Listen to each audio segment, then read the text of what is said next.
दोस्तों नमस्कार, मैं संजय मग्गू और मौजूद हैं देश रोजाना के डिजिटल मीडिया मंच पर। हरियाणा विधानसभा चुनाव का रिजल्ट आए हुए अब 2 महीने हो गए हैं। आज 7 दिसंबर है। 8 अक्टूबर को हरियाणा के अंदर मतों की गिनती हुई थी। सरकार बने हुए 1.5 महीने से ज्यादा हो चुका है, लेकिन कांग्रेस पार्टी के अंदर जो चुनाव में हार हुई उसको लेकर मंथन का दौर लगातार जारी है। आज भी दिल्ली में बैठक हुई, कांग्रेस ने बैठक की और बैठक बुलाई करण सिंह दलाल ने।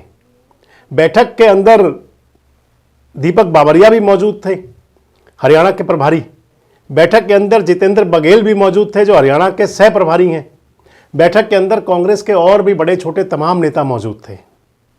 उस बैठक के अंदर एक प्रमुख बात तो ये रही कि दीपक बावरिया जो हरियाणा कांग्रेस के प्रभारी रहे हैं, आजकल भी प्रभारी हैं, वैसे तो अपना इस्तीफा भेज चुके हैं वो, लेकिन उन्होंने आज बैठक में कहा कि अगर मैं ही दोषी हूं तो मैं इस्तीफा दे चुका हूं। दीपक बावरिया ने कहा कि यह ठीक है कि कुछ टिकटें बांटने में गलती हुई होगी, कुछ टिकटें बांटने में पूरा होमवर्क नहीं हुआ होगा, लेकिन अगर फिर भी मुझे दोषी माना जाता है तो मैं रिजाइन दे सकता हूं और दे भी चुका हूं। खैर, जब से हरियाणा प्रदेश का विधानसभा रिजल्ट आया, मैंने आपको बताया, तब से कांग्रेस लगातार इस बात को लेकर गंभीर मंथन में है। और हरियाणा की हार का क्योंकि कांग्रेस की सेहत पर राष्ट्रव्यापी असर गया। आप देखें तो अभी आज ही ममता बनर्जी दावा कर रही हैं कि इंडिया गठबंधन पे अगर कांग्रेस उसका नेतृत्व नहीं कर सकती तो हमें दे दें।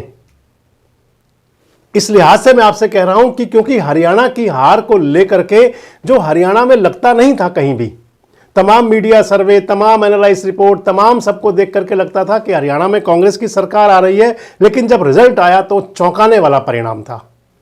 भारतीय जनता पार्टी को आज तक का सबसे बड़ा मैंडेट मिला हरियाणा के अंदर, और तब से कांग्रेस के अंदर यह माथापच्ची है कि आखिर हुआ क्या। और इसी को लेकर आज दीपक बावरिया ने ओपन कह दिया, बहुत बड़ी बात है अपने ऊपर जिम्मेदारी लेना। हालांकि हरियाणा कांग्रेस के प्रदेश अध्यक्ष चौधरी उदय भान ने नहीं कहा आज तक कभी भी एक बार भी कि इस हार की जिम्मेदारी वो भी लेते हैं। खैर, दीपक बावरिया ने आज कहा और उन्होंने कहा कि मैं इस्तीफा भी दे सकता हूं।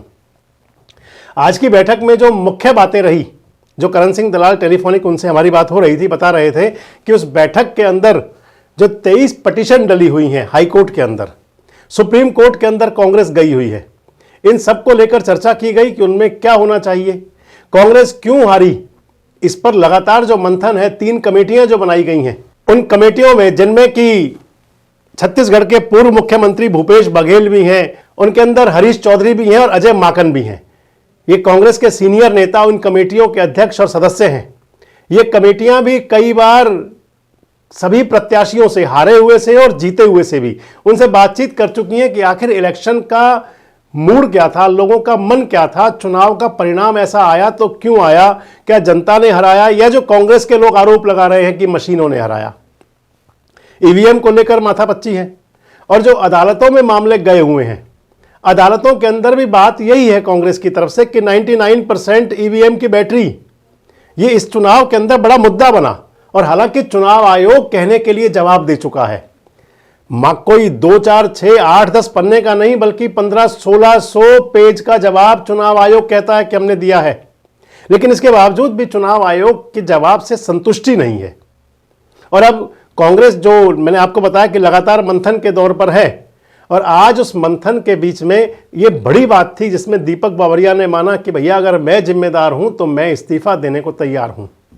वैसे जो दीपक बावरिया ने आज कहा 13-14 टिकटों की बात, जो उन्होंने कहा कि कुछ टिकटें अगर गलत बट गई थी, उसकी वजह से चुनाव परिणाम पर असर रहा, तो ये कांग्रेस के लिए आत्ममंथन की बात भी है कि आखिर टिकट क्यों गलत बटी, आखिर किसके दबाव में टिकट गलत बटी, क्यों कांग्रेस के अंदर अगर ये भाई भतीजावाज, मेरा तेरा और अपना पराया ये सब चलेगा तो कैसे वो आ जाएंगे।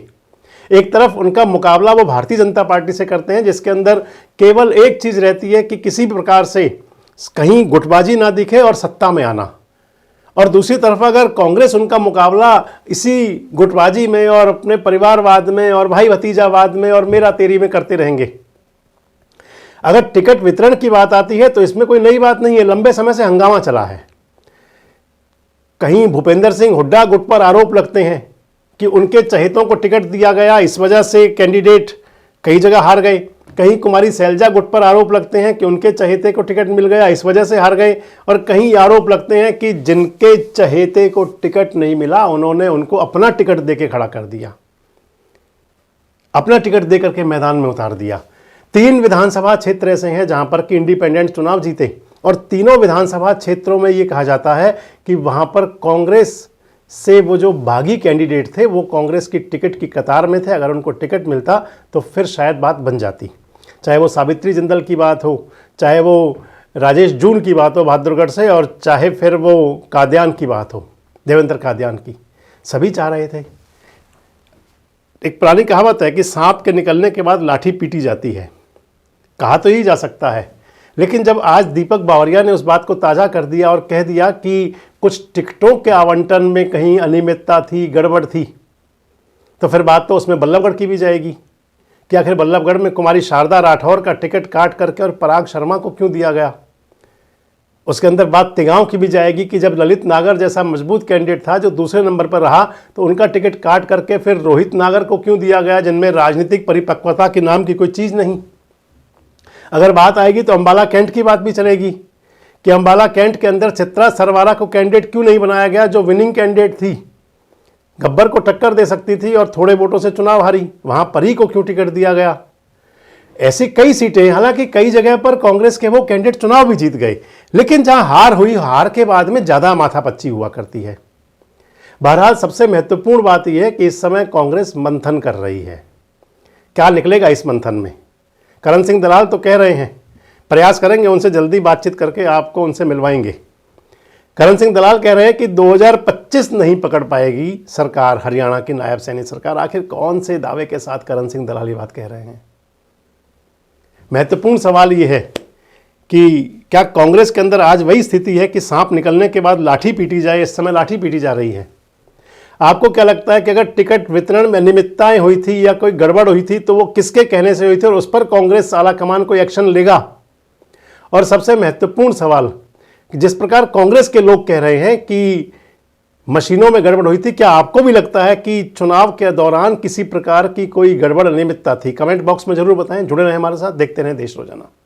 हमारे साथ जुड़े रहने के लिए सब्सक्राइब करें देश रोजाना के YouTube चैनल को और नई वीडियो की नोटिफिकेशन पाने के लिए बेल आइकन जरूर दबाएं। अगर आप ये वीडियो Facebook या Instagram पर देख रहे हैं तो पेज को लाइक और फॉलो जरूर करें और ज्यादा से ज्यादा शेयर करें।